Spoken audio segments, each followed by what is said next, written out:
Bonjour à tous, merci d'être là. J'espère que vous nous entendez bien. On va être deux, on va se switcher. Bon, je sais que vous êtes en pleine digestion, à tous manger, donc on va essayer de ne pas vous perdre dans toutes nos explications, d'être le plus clair possible. Donc aujourd'hui, on va vous parler de design system, ce fameux design system qui peut faire peur, qui fait peur à certaines équipes. On entend souvent que les design systems, ça prend du temps, ça coûte cher, etc. Donc on va vous parler de ça, on va vous expliquer la problématique qu'on a rencontrée au sein de notre organisation interne et comment on a essayé de la résoudre, ce qu'on a mis en place et également les bénéfices qu'on a pu rencontrer, gagner, je dirais, par rapport à tout ça. Déjà, on va commencer par se présenter. Donc moi, je suis Julie, je suis Lead UX Designer et Design Ops, et je laisse ma et moi, c'est Vanda, et je suis Product Designer et intégratrice front-end. On ne dirait pas, mais ça peut aller ensemble. Ça marche ensemble. Et toutes les deux, donc, on travaille pour l'agence 4SH, qui est une agence de développement logiciel. On est basé sur Bordeaux et sur Cap-Breton. On est une équipe d'une centaine de personnes et au sein de 4SH, donc les équipes elles conçoivent, elles développent et elles maintiennent des logiciels métiers de nos clients. Donc on travaille pour divers clients de secteurs complètement différents avec des équipes vraiment très spécifiques aux clients ou pas. Donc ça c'est sur 4SH. Je vous invite d'ailleurs, si vous voulez connaître un petit peu plus notre agence, d'aller découvrir sur le site web 4sh.fr.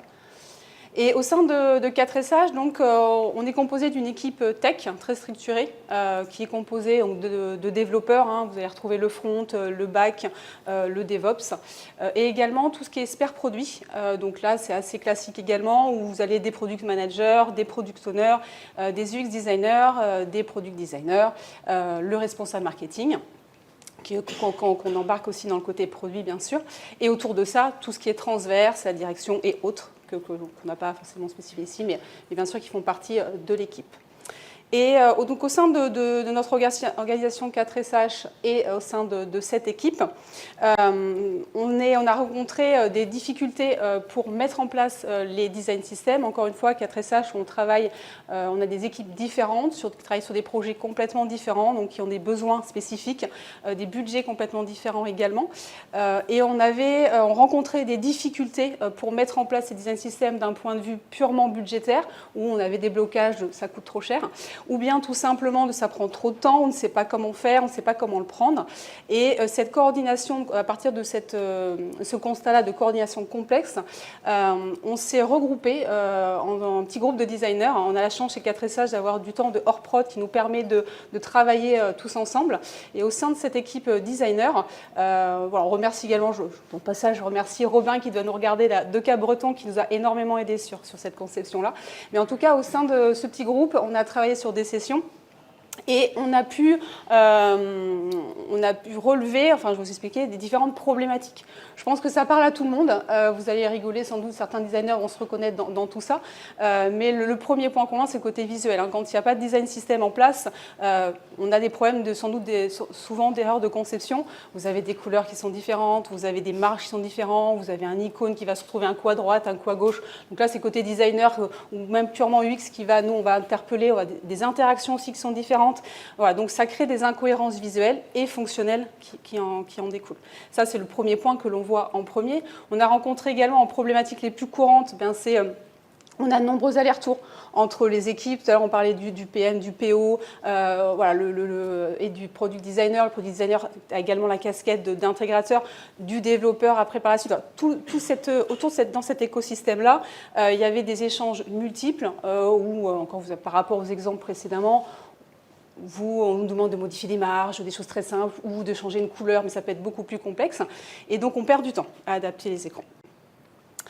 En tant que designer, on a tous connu également où on recrée le composant X fois, on recrée encore et encore, ou bien encore, on a un composant, on lui crée X variantes, on le tiraille dans tous les sens parce que le métier nous le demande, etc.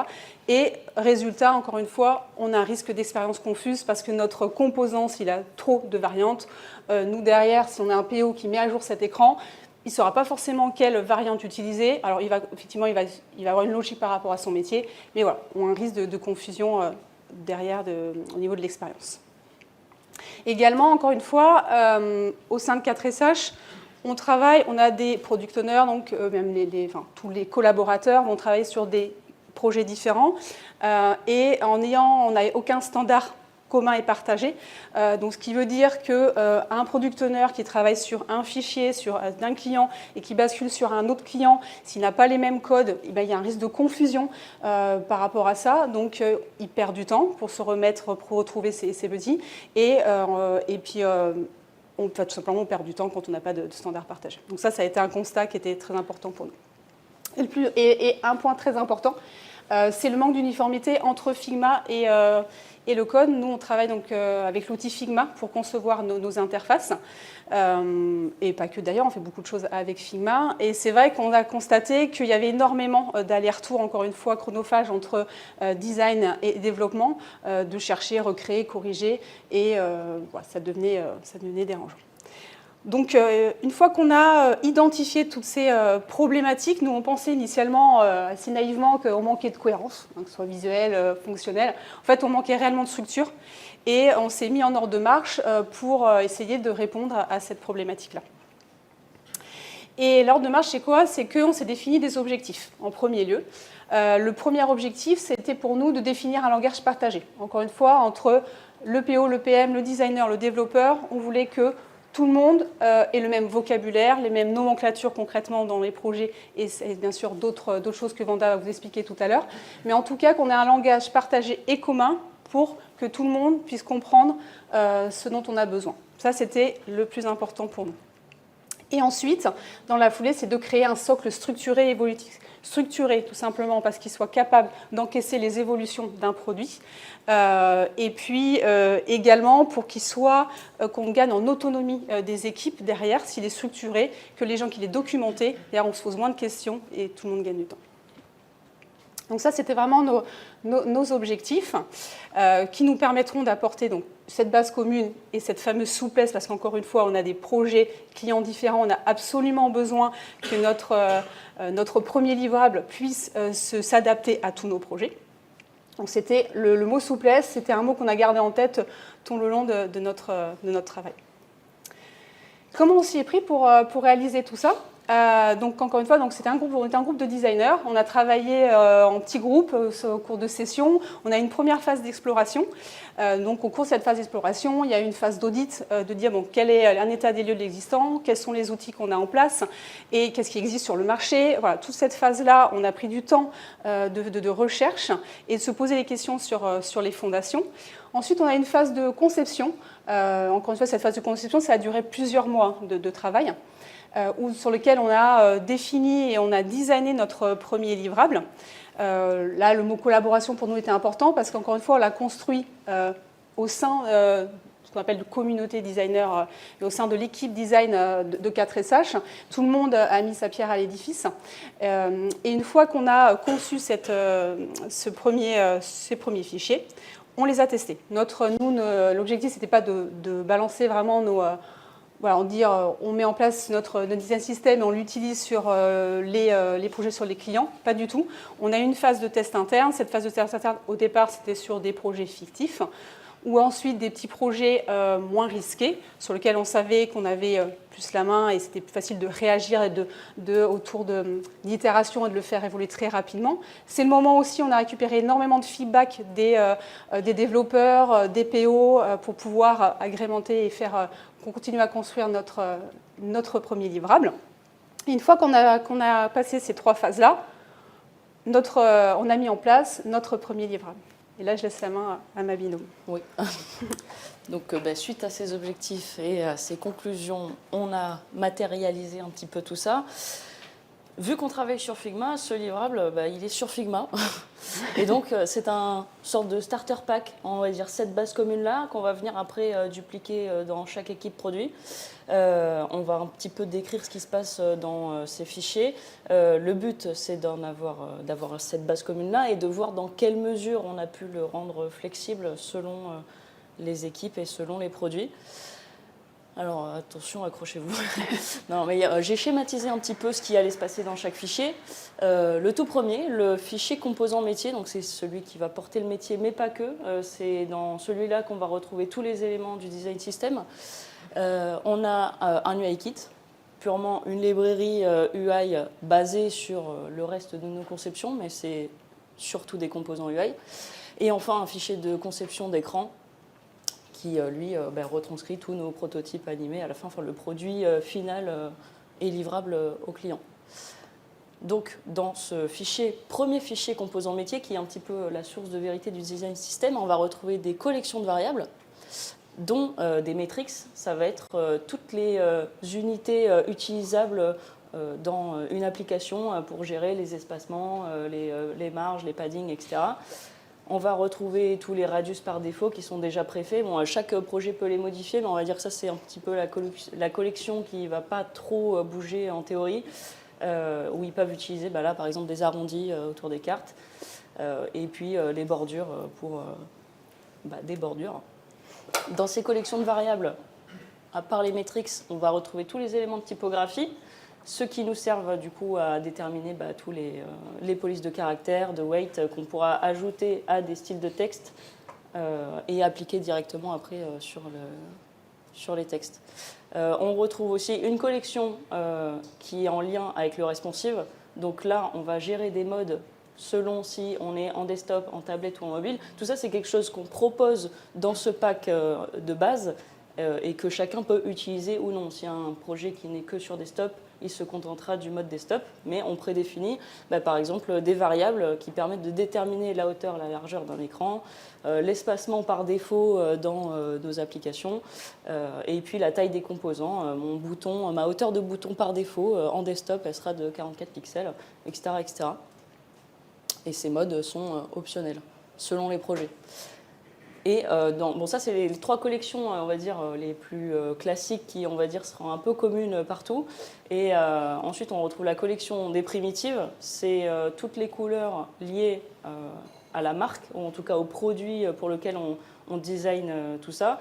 Donc, elles sont des palettes rangées de 0,50 à 900. Donc là, on a l'exemple pour la couleur primaire. C'est ici qu'on va gérer le multimarque si le projet le requiert. Donc on a la même palette pour la marque 2, pour la marque 3, etc. Si le projet n'a pas de multimarque, il n'utilise pas ces modes-là. Et il modifie que sa première palette. Donc on a déjà préfait les palettes pour la couleur primaire, mais ça vaut pour la secondaire et des couleurs utilitaires s'il y en a besoin. Les couleurs primitives vont être utilisées dans la collection des sémantiques. Et c'est là tout le travail... tout le fond de ce qu'on a voulu créer dans ce pack, il va surtout se retrouver dans ces sémantiques. C'est la partie un peu plus costaud du fichier dans lesquelles on retrouve les primitives. Et donc, alors, avant les sémantiques, ce qu'on faisait, c'est qu'on avait un code couleur qu'on utilisait dans, par exemple, une variable primary 500 qu'on appliquait à un fond de bouton et on ne donnait aucun contexte particulier à l'application de cette variable. Donc, c'est ça aussi qui crée la confusion, c'est que d'un écran à l'autre, si...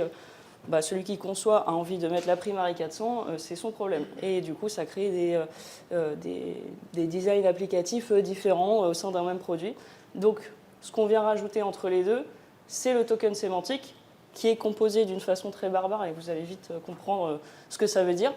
C'est l'intermédiaire avant de l'appliquer aux composants. Et donc, c'est lui qui vient donner du contexte d'application des variables pour éviter justement ces distorsions de design d'un écran à l'autre. Donc comment est construit un token ? Donc c'est nos propres schémas de conception où on va former les gens pour qu'ils comprennent, parce que c'est un petit peu lourd au début, mais on leur explique à chaque fois à quoi correspond chaque partie pour qu'ils puissent après l'utiliser facilement. Donc pour vous le décrire, la première partie d'un token dans son nommage est définie par son type. Donc soit on intervient sur une partie globale de l'application, le fond, du body, etc., soit sur un composant. On va l'appliquer, ce token, sur une catégorie si ça concerne les composants. Donc soit c'est un composant d'action, un composant de formulaire, informatif, de navigation ou fait partie d'un tableau. On va décrire si le token... sur quel niveau d'importance le token s'applique, donc le niveau par défaut, un niveau d'importance haute, basse, sur les éléments en succès, en warning, en erreur, etc. Ensuite, on va définir sur quelle zone le token s'applique, donc le content, c'est le texte, l'icône, et c'est à peu près tout. Et ensuite, on va retrouver aussi la surface, donc c'est simplement le background, et la stroke pour les bordures. Et pour terminer, l'interaction. Donc en gros, on définit sur quel état de composant notre token va s'appliquer. Donc l'état par défaut, l'état survolé, pressé, focus, désactivé, etc. Donc ça nous donne une liste d'occurrences possibles. On a créé, on va dire, des tokens suivant ces occurrences qui sont déjà préfets dans Spack, mais on leur laisse à chaque équipe produit la possibilité d'ajuster ces tokens en suivant ces occurrences.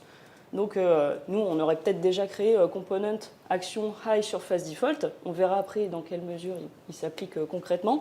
Mais en soi, si une équipe produit a besoin de ce token-là, elle peut aussi le créer. Donc là, par exemple, c'est un token qui s'applique sur un composant d'un élément de formulaire d'un niveau d'importance plutôt par défaut sur la bordure et sur l'état over de ce composant. Voilà, on a d'autres exemples. Par exemple, global, lui, ne prend pas la catégorie. C'est des catégories de composants. Et c'est dans cette collection-là qu'on va gérer le light et dark. Donc chaque token sémantique porte deux valeurs, et deux valeurs primitives pour appliquer le light et le dark, sachant que du coup chaque produit peut recréer un autre mode s'il en a un autre que le light et dark, j'en sais rien, un mode accessibilité par exemple. Donc ça c'était la partie variable. On va retrouver dans composants métier les styles de texte sur lesquels sont accrochés les variables de typographie. On retrouve des styles pour les effets, les drop shadow, etc. On retrouve toute la documentation. Vu que c'est un petit peu le fichier qui fait foi au niveau du design system, c'est ici qu'on va renseigner les informations que l'équipe produit a besoin de savoir pour concevoir son produit, justement. Et avant de finir la partie du composant métier, on va aller voir un petit peu ce qui se passe dans l'UIKit pour suivre le flow d'utilisation. Une fois que l'équipe a déterminé toutes ces variables et on va dire a remplacé ses primitives, du coup a mis à jour ses sémantiques selon ses besoins, il va aller dans l'UIKit et voir tous les composants UI qui sont déjà pré-branchés avec les variables de composants métiers. Donc il a juste à livrer son fichier. Et donc quand il arrive dans l'UIKit, il voit des rangements qui sont liés via les mêmes catégories que les tokens sémantiques, donc avec des composants rangés soit en action, soit en forme, soit en formative, etc. Ces composants, ils sont dénués de métier. Le but, c'est juste de livrer une librairie UI qui est liée déjà à des tokens sémantiques, mais en soi, c'est comme n'importe quelle librairie UI. Il n'y a pas de choses spécifiques au produit. Et donc, on peut voir du coup des exemples d'application des tokens sémantiques. C'est ici qu'ils vont agir. Donc, par exemple, sur un bouton, on va appliquer donc, le token, par exemple, sur la surface en état par défaut ou sur le contenu, etc.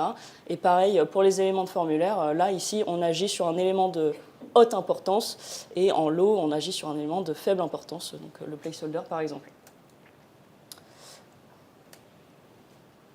Pour revenir d'un composant métier, on fait la suite. Le designer revient et décrit ces composants de marque qui existent déjà, mais qui va ajuster selon son produit.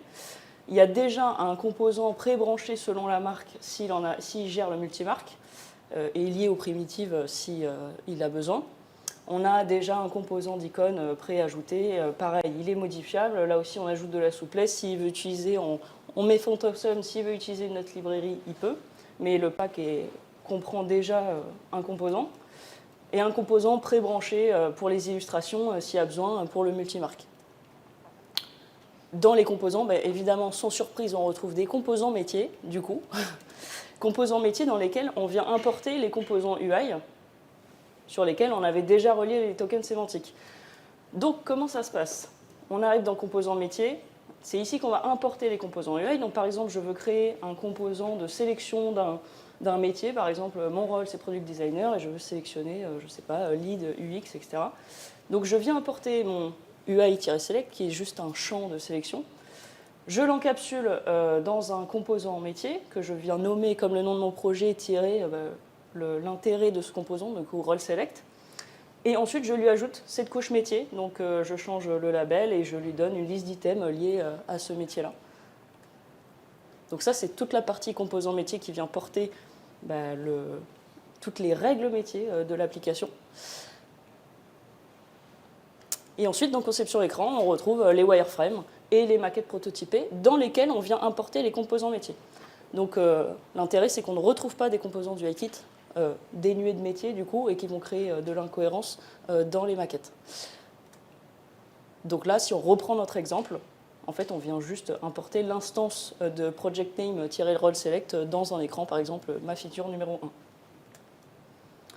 Donc notre fichier composant métier, c'est celui qui fait foi et c'est celui qui devrait normalement ne pas trop bouger, à part la modification des variables et l'ajout des composants métiers. Mais par contre, le reste, on a voulu le rendre souple selon les projets. Donc si un projet requiert une autre librairie parce que le client il veut absolument cette librairie, il n'y a pas de souci, on peut utiliser Material Design Kit, le UIKit de Prime ou le UIKit d'Android. La seule règle à suivre, c'est qu'il va falloir après brancher les variables dans l'UIKit avant de le relivrer dans les composants métiers. Et pareil avec la conception, les fichiers de conception d'écran, on peut les dupliquer si le projet le requiert. Et on a voulu aller plus loin dans tout ça, vu que je suis intégratrice et que les designers à 4SH sont des intégrateurs, on s'est dit on va aussi répondre aux besoins d'alignement Figma Code, relier les composants métiers évidemment. Et donc on a aussi créé un petit package de code qui est lié et qui est synchronisé avec ce Starter Pack Figma. Donc je ne vais pas rentrer dans les détails ultra techniques, mais en gros on retrouve les mêmes collections qui sont branchées sur les mêmes variables. Et on va venir écraser des presets PrimeNG. PrimeNG, c'est une librairie de composants UI déjà faite. Et on vient directement lui appliquer les tokens déjà faits. Donc en théorie, dans le code, on n'aurait plus qu'à, comme dans Figma, venir re-régler les variables avec les bonnes valeurs. Donc pour ceux que ça intéresse, juste border radius, on vient appliquer le token metrics.radius en small. Et c'est des trucs qui sont des tokens qui sont déjà appliqués. Donc on fait gagner du temps aux équipes à l'intégration. Donc on retrouve après le même schéma, on retrouve des composants UI comme dans la librairie, dans lesquels on vient importer, par exemple ici, un p-select qui est le composant de PrimeNG de sélection, et on vient le brancher comme dans le Figma, avec, comme le UI-select de Figma. Ces composants UI se retrouvent dans des composants métiers qui, là, à l'intégration, il faudra créer selon le produit, évidemment. Donc ça peut donner, par exemple, mon project name-role select. Là, on retrouve le UI-select déjà pré-branché et configuré pour fonctionner dans un formulaire. Ces composants métiers qu'on retrouve dans des features, qu'on retrouve elles-mêmes dans des pages, etc. Et ce package est géré aussi, est apporté avec Storybook pour le suivi des composants et les tests en interne. Voilà pour le livrable.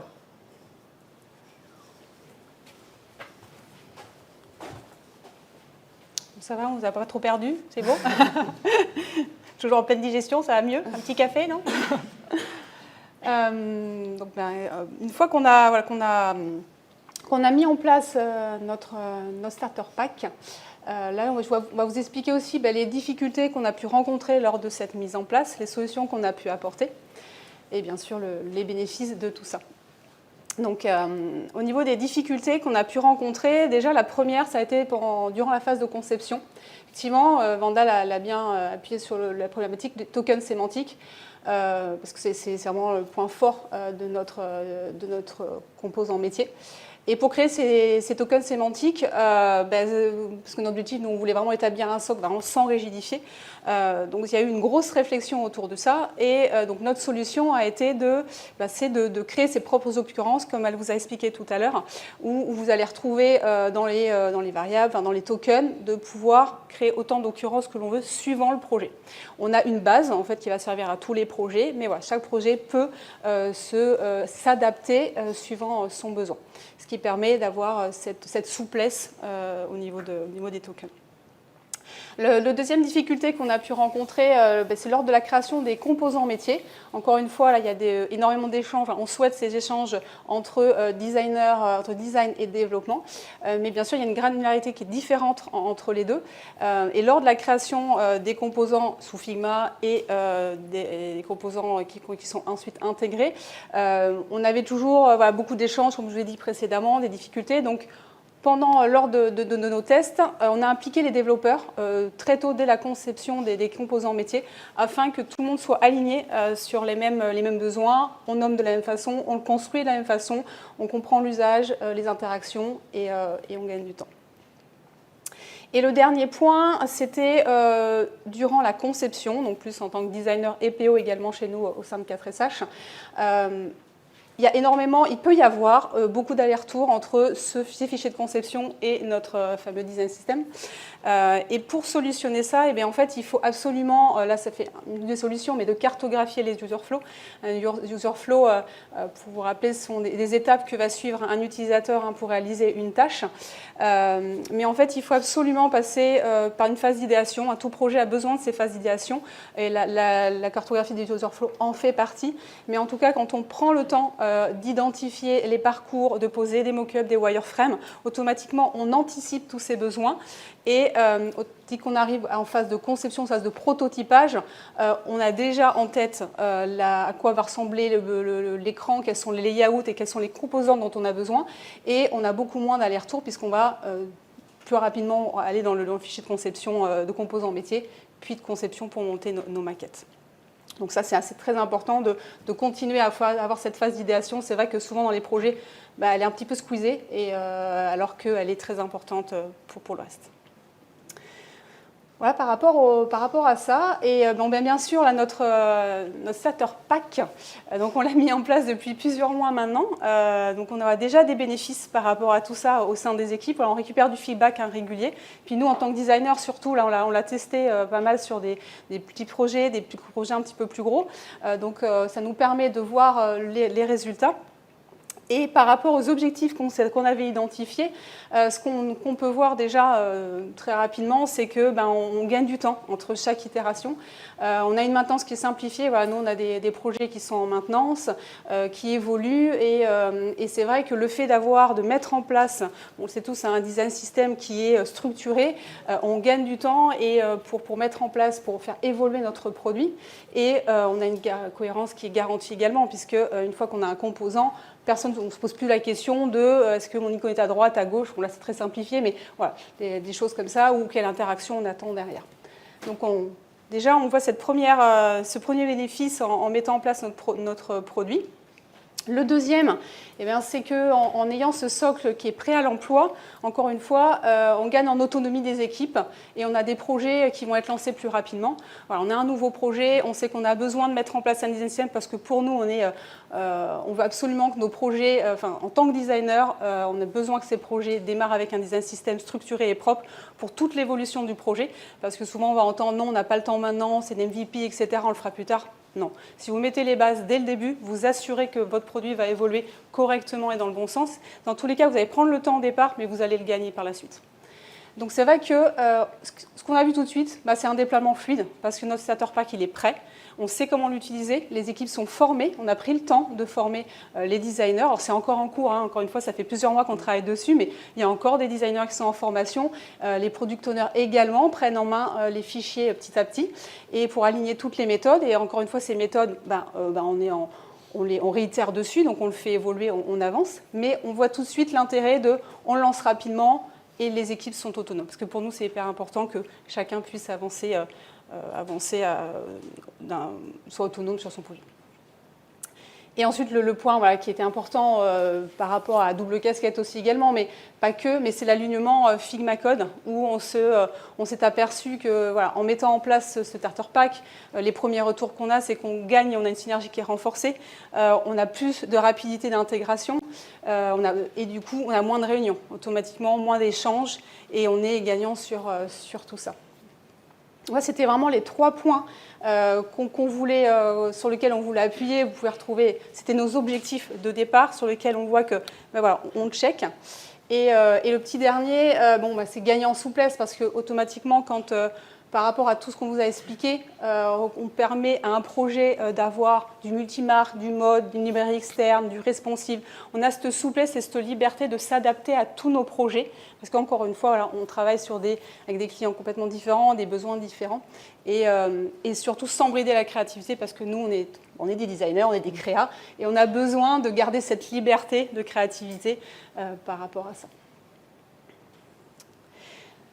Donc, notre starter pack, c'est comme un organisme vivant. On sait qu'il évolue. Il évolue déjà plusieurs mois avec nous. Il continue de bouger. Et on continuera à le faire évoluer parce qu'au sein de l'équipe design, c'est ce qu'on aimerait vraiment qu'il évolue avec nous au sein de tout 4SH. Et d'ailleurs, sans doute que vous connaissez, il y a une conférence qui s'appelle donc Schéma 2025, qui est une conférence qui explique les évolutions autour de Figma, du produit Figma, qui se déroule généralement fin octobre, et notamment celle de fin octobre là, de 2025. Il y a eu des évolutions majeures qui tournaient autour du design system. Donc on a eu l'Expand Collection, le Slot Component et le Code Connect UI. Et donc on sait déjà que voilà, suite à ces évolutions majeures-là, on a, nous, des actions à mener autour de ça. Donc, on va se poser et on va adapter notre Flutter Park par rapport à ça. Donc là, ça montre vraiment qu'il évolue, mais encore, ça évolue très vite. Il faut s'adapter aussi à l'évolution de nos outils. Voilà, bah écoutez, merci beaucoup pour votre attention. J'espère qu'on a été suffisamment clair et qu'on ne vous a pas trop perdu. N'hésitez pas si vous avez des questions et également si vous voulez nous laisser un avis sur notre présentation. Merci.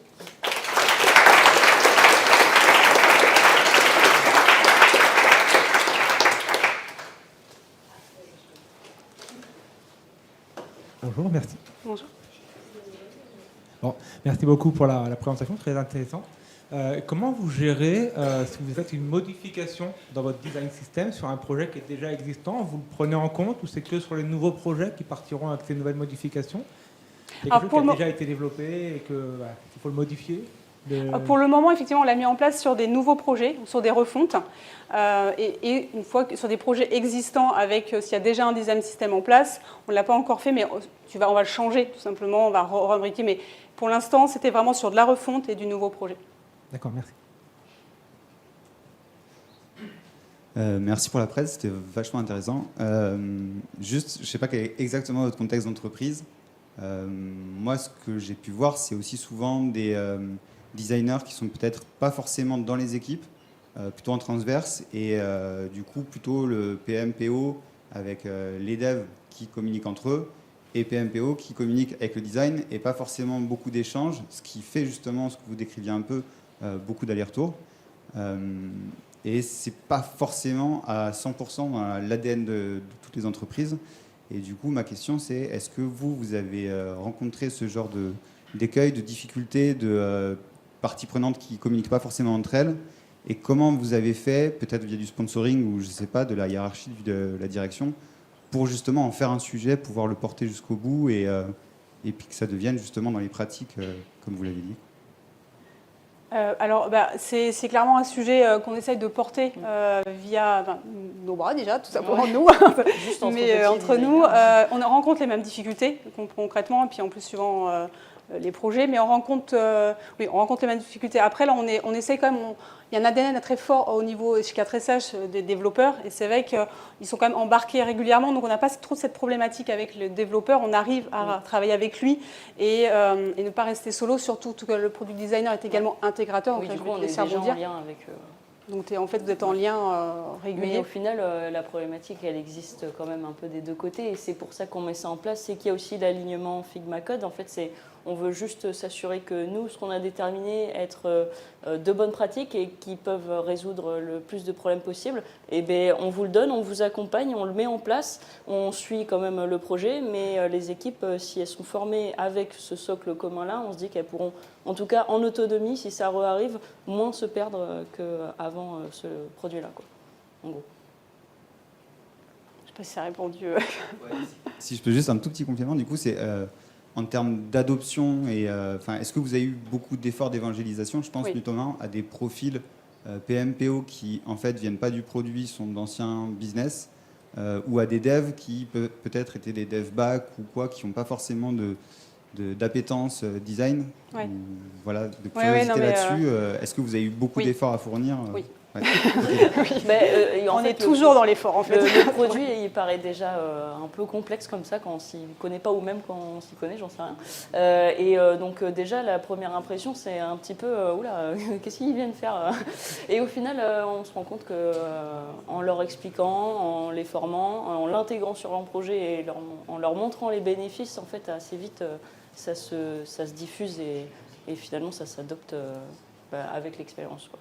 Ouais, c'est pas forcément évident, mais finalement, c'est un travail de tous les jours pour qu'on puisse faire adopter nos pratiques. Mais comme explique Vanda, le fait que concrètement, on le mette en place sur des projets et qu'on échange, on travaille normalement avec le product owner, on les forme aussi, on arrive à avoir aussi du temps de formation, du temps de mentorat, ce qu'on appelle de mentorat chez nous, qui est du hors-prod, pour pouvoir former les gens. Donc c'est vrai qu'on a cette chance-là aussi au sein de 4SH de travailler d'avoir une liberté de travailler sur un sujet, d'un besoin spécifique à l'entreprise, à l'organisation, et également d'embarquer tout le monde. Après, voilà, embarquer, ça met du temps. Ça met du temps. Effectivement, il faut qu'on rassure énormément. Voilà, on a toujours des petits grincements dedans, mais l'objectif, c'est de les rassurer, de leur expliquer pourquoi on le fait. On est aussi là pour ça, pour que tout le monde ait conscience de ce qu'on met en place et qu'ils comprennent aussi dans la direction dans laquelle on souhaite aller. Et puis l'objectif, c'est de le construire ensemble. Nous, on adorerait avoir les devs avec nous et on fait des ateliers ou des PO. Alors des PO, on arrive à les embarquer assez facilement. Les PM, un petit peu moins, mais plus par manque de temps. Voilà. Merci. Oui, bonjour, merci pour la presse. Je regrette sincèrement de ne pas travailler avec des personnes comme vous dans mon quotidien. Et une petite question quand même, justement sur votre design system que vous avez créé. Quelle est la taille de votre équipe pour créer un design system et combien de temps au total ça vous a pris? Pour ce livrable-là, ou une fois qu'on importe le starter pack quelque part, combien de temps ça prend de le mettre en place? Créer vraiment le design system, la lib, UIKit, etc. Tout le process. Là, il faut mesurer en quoi? Ouais, c'est 1 an. On a mis 1 an. Ça fait un an à combien de personnes? On a lancé le... 1 an sur du budget hors prod. Oui, donc sur du projet hors prod. On travaille à côté quand même et on est 2, 3. Alors, on était initialement, oui, on a été 3 vraiment experts sur le sujet. Et ensuite, au cours d'atelier, on était un petit peu plus nombreux. Mais vraiment, à mettre les mains dedans, on a été 3, dont Robin, dont je parlais tout à l'heure. Pardon. Oui. Et ça fait une petite année. En fait, on a lancé le sujet, c'est dans les tuyaux depuis plus longtemps que ça, les problématiques. Mais on a vraiment décidé de lancer, de mettre en place et de trouver une solution. Une petite année en temps d'hors prod, donc c'est vrai que c'est lissé sur l'année. Donc je ne pourrais pas dire si on condensait tout combien de temps ça ferait, mais c'est pas mal de boulot. Mais d'un autre côté, à côté de ça, on sait qu'on a un livrable, une force de frappe. Et là, on le teste sur des plus gros projets et on voit déjà les bénéfices. Donc, Ça marche, merci beaucoup. Merci.